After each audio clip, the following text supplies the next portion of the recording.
story time. I am Miss Jen, and I work for the Sweetwater County Library in Green River.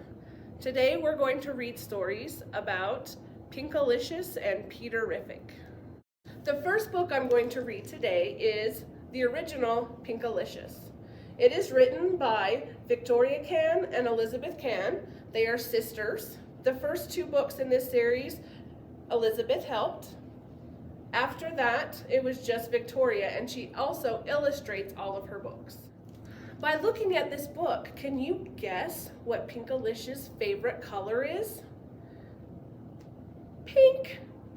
Do you have a favorite color? Would you wear it every day if you could? What if everything that you ate was the same color? What do you think would happen? Pinkalicious by Victoria and Elizabeth Can.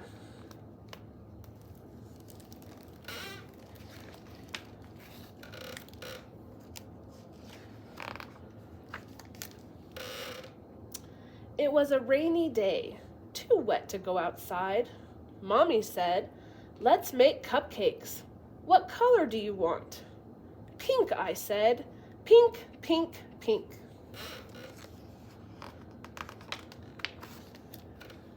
Mommy put in some pink. "More," I cried. "More, more, more."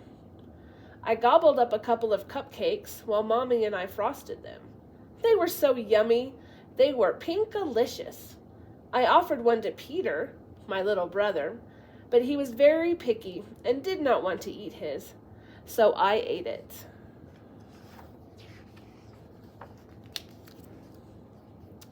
"Please, Mommy, can I have just one more?"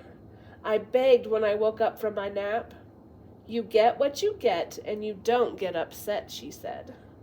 But I got very upset. After dinner, I ate more cupcakes.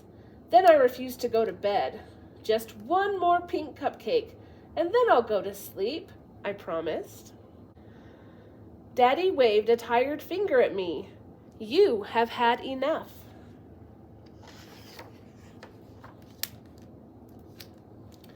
The next morning when I woke up, I was pink. My face was pink, my hands were pink, and my belly was the color of a sunset.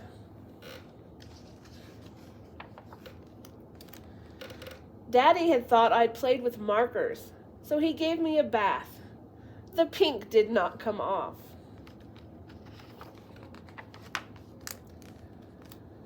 My hair was the color of raspberry sherbet. I cried because I was so beautiful. I even had pink tears. I put on pink fairy princess dress and whirled in front of the mirror while Mommy speed dialed the pediatrician. "I am Pinkerbell! Look at me! I am Pinkerbell!" I sang. Mommy grabbed her purse. "Just one more cupcake. Please, just one more," I yelled on my way out the door. Mommy took me right to the doctor's office.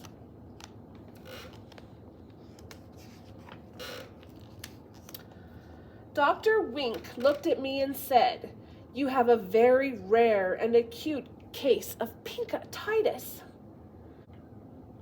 I guess that's not the worst thing that could happen. Just call me Pinkarella. Then Dr. Wink said, "For the next week, no more pink cupcakes, pink bubble gum, or pink cotton candy." Boo. To return to normal, you must eat a steady diet of green food. Yuck. On the way home, we stopped at the playground. My friend Allison was there, but she did not see me because I blended in with the pink peonies. When I waved to Allison, a bumblebee landed on my nose. "Buzz off! I'm not a flower," I scolded the bee.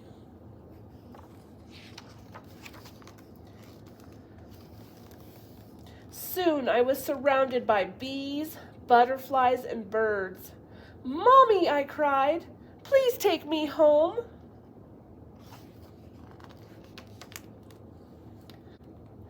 When we left the playground, I asked Mommy if I could eat another pink cupcake when we got home.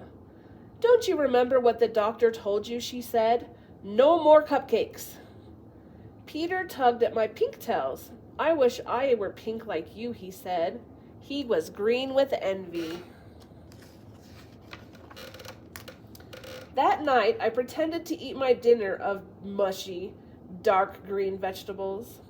After everyone went to sleep, I sneaked into the kitchen, climbed up onto a chair, and reached on my tippy toes to the top of the refrigerator where Mommy had hidden the cupcakes. I took just one more pink cupcake and ate it. Then I licked the pink cupcake wrapper clean.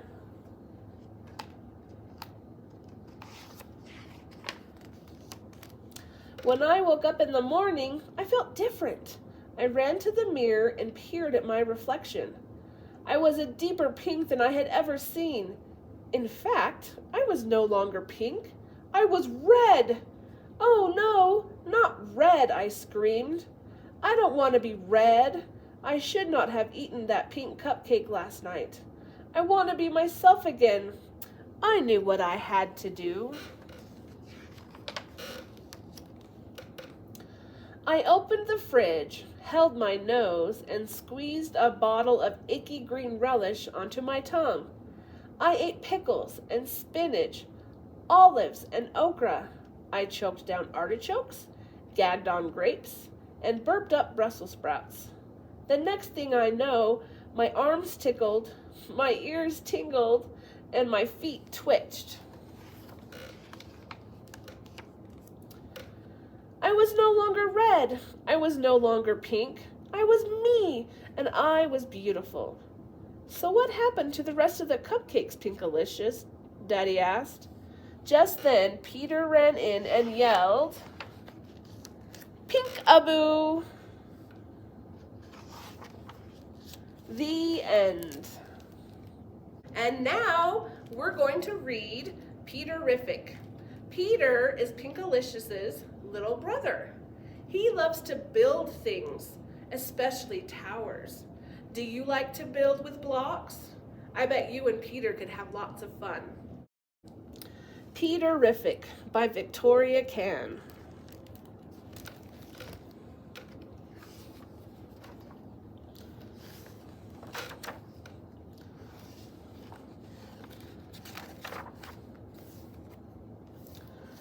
I put a block on the top of my tower. "Pinkalicious, do you have any blocks?" I asked my sister. "I'm about to run out." "I'm busy reading," she said. "I want to build a giant tower all by myself. I never get to do anything by myself. It will be so tall that I will be able to get a star from the sky and give it to Mommy," I said. "Wow, I want a star too. Can you get one for me?" asked Pinkalicious. "We can borrow some blocks from the next door." "I'll go get them." While she was gone, I made drawings of the tower that I was going to build. If it was tall enough, it could go out the window and right through the clouds. Then I could stand on a cloud and look below.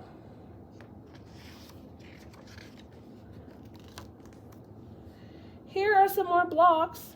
Are you really going to make it all by yourself?" asked Pinkalicious.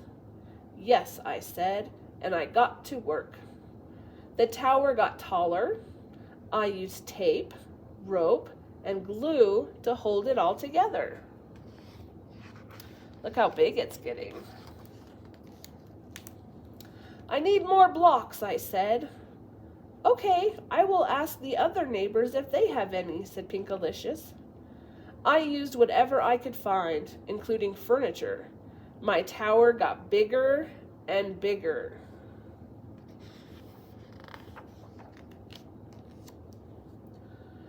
"Look at all the blocks that I was able to find. But how will I get them up to you now?" asked Pinkalicious. I knotted blankets together, I tied a basket to the blankets and lowered it down to Pinkalicious. Put the blocks in the basket, please. Can you get my telescope? I'll need it if I make it all the way to the moon. I want to see if it's actually made of cheese, I said. What kind of cheese? Swiss cheese? Cheddar? Parmesan? Here are some crackers just in case, said Pinkalicious. Peter, what are you doing? That doesn't look safe, said Mommy. Peter, come down right now, Daddy shouted, grabbing a ladder. But it was too short to reach me. Mommy and Daddy did not look happy. Don't worry, I said. I'll be back soon. I just need to finish my tower.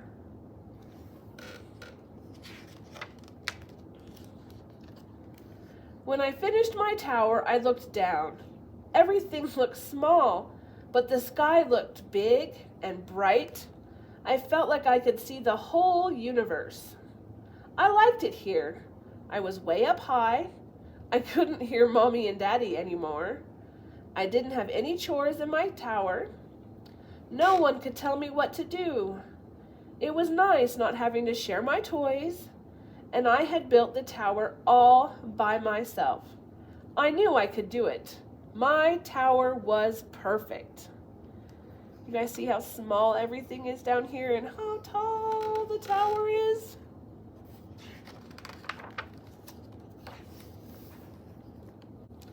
I tried to reach for a shooting star, but it was too far away.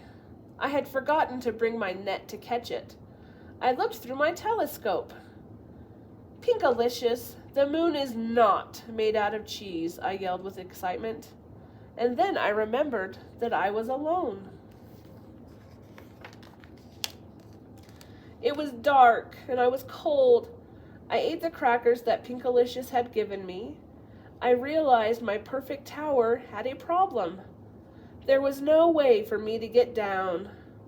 Suddenly I heard a loud creak, then a crack. What if the tower fell down?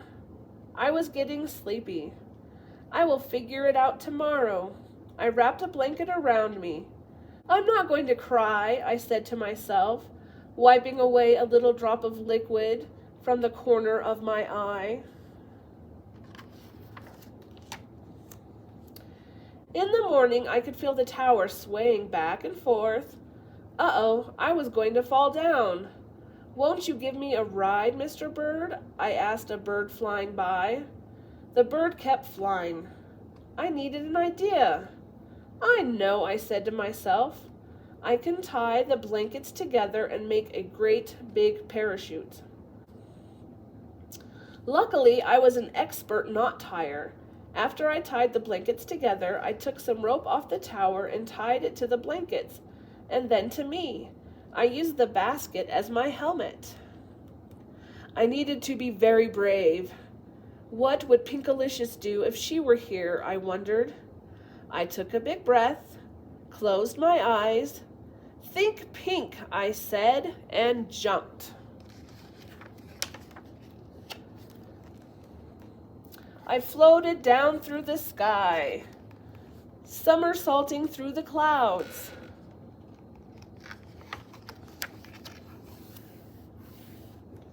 I landed right onto our trampoline. I bounced up, then I bounced down, then up again, then down. Whee! I yelled with glee. I was home again.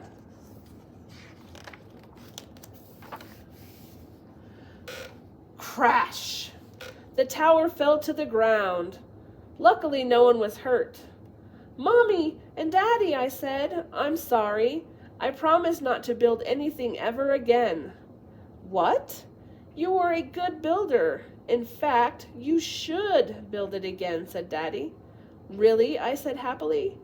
Your next tower should be a little smaller and safer, and you should definitely need a proper way to get down, said Mommy.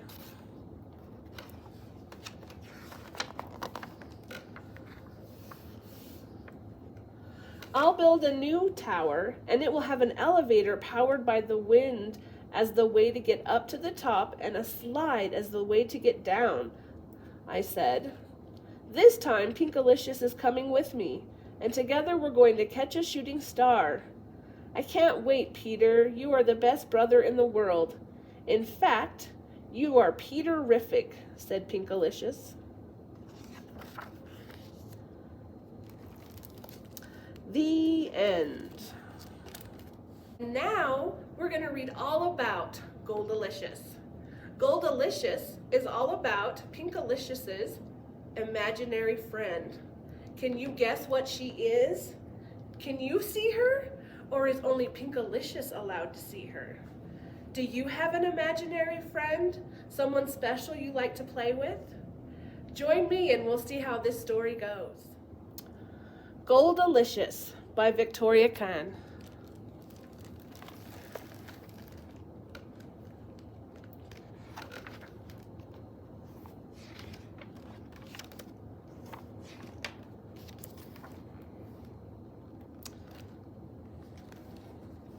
I was putting flowers on the mane of my pet unicorn. Pinkalicious, why are you dropping flowers on the rug? Asked Mommy. I'm not dropping flowers. I'm getting Goldie ready for the unicorn ball, I said, prancing around the room. What unicorn? I don't see any unicorn, said Peter. She's right here, and she's not any unicorn. She's my unicorn. Her name is Goldalicious. Goldie for short. Oh, Goldie, you shouldn't have done that on the floor. You know better. Just neigh when you need to go potty. I'm sorry, Peter, but you stepped right in it, I said. Mommy, what is Pinkalicious talking about? Whined Peter. Pinkalicious, it's okay to have an imaginary friend, but maybe it's time to put Goldie back in her stall or take her outside the house where she can run free. Okay, Mommy, come on, Goldie. We know where we aren't wanted, I said, galloping out the door. I took Goldie out to perfect her Pinkerific pirouette.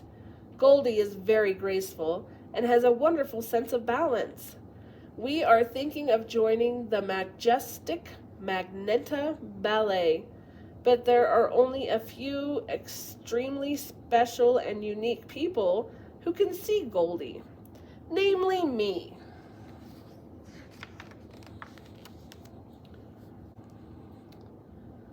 Goldie is also a pinktastic roller skate, kite flyer, and high jumper.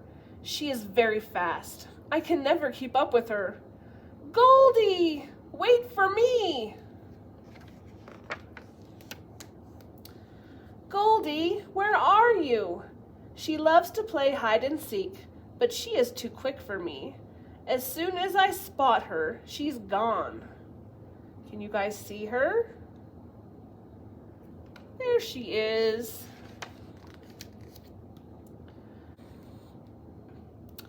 Oh, you turned into a fairy princess, and you are having a tea party. Goldalicious, this is the most delicious cake I have ever had. And wherever did you find this sweet flower nectar? I asked. Pinkalicious, may I join your tea party? Peter asked. Please, Peter, you're about to sit on Goldie. Be careful, I scolded. Here is a little cinnamon stick for your tea, said Peter. That is a worm! Now you have insulted our host. You better watch out. Because Goldie will always protect me, I shouted. Not if I kidnap her and hold her prisoner in the castle tower.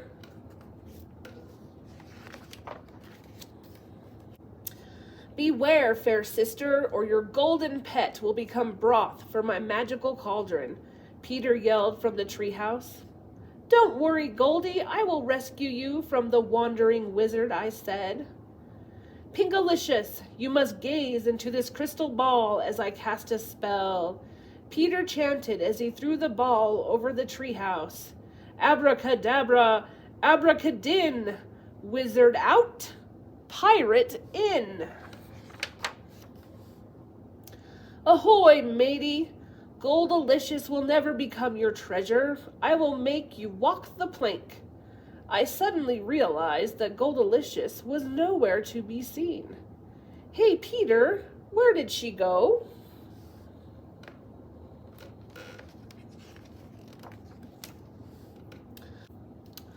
Look, she turned into a mermaid. Peter pointed to Goldalicious. Oh, that's just her dress-up outfit. She's not a real mermaid. She's just pretending, I told Peter.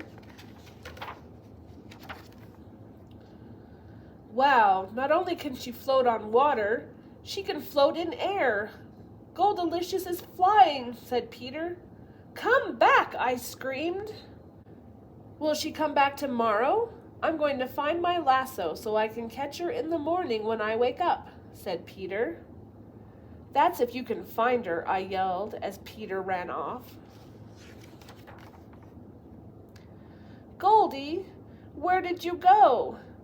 Have you become one with the universe? Can you see her in the clouds? Pinkalicious, it's time to go to bed. Come in now, bellowed voices from the door. Perhaps Goldie is hiding from the mean sorcerers who have come to take me to the dungeon, I said loudly. Pinkalicious, we heard that. Oh, pardon me, I meant Sir Daddy and Lady Mommy, ruler supreme and gracious guardians of Princess of Pink. Now. Okay, I'm coming to bed, but I don't know where Goldie is, and she will miss me if I don't pet her goodnight. Can you see her in the stars? Oh, she was here waiting for me all along, I said, climbing into bed and closing my eyes. Sweet dreams. See you tomorrow, Mommy and Daddy said, kissing us both goodnight. The end. Thank you for coming to join us for story time today. We appreciate you coming and enjoying stories with us. I hope you enjoyed the 3 stories I picked out. Victoria Can has over 65 books in this series, including easy readers. So as you continue to grow, you can go into the easy readers and continue on with Pinkalicious. Also, a side note, Pinkalicious is on PBS Kids.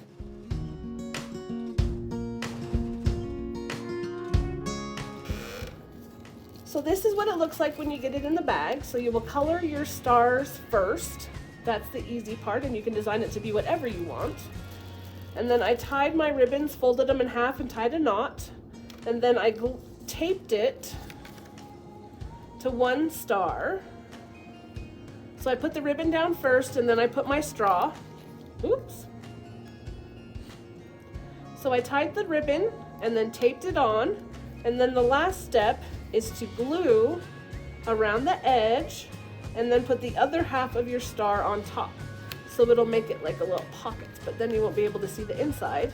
And your finished product looks like this.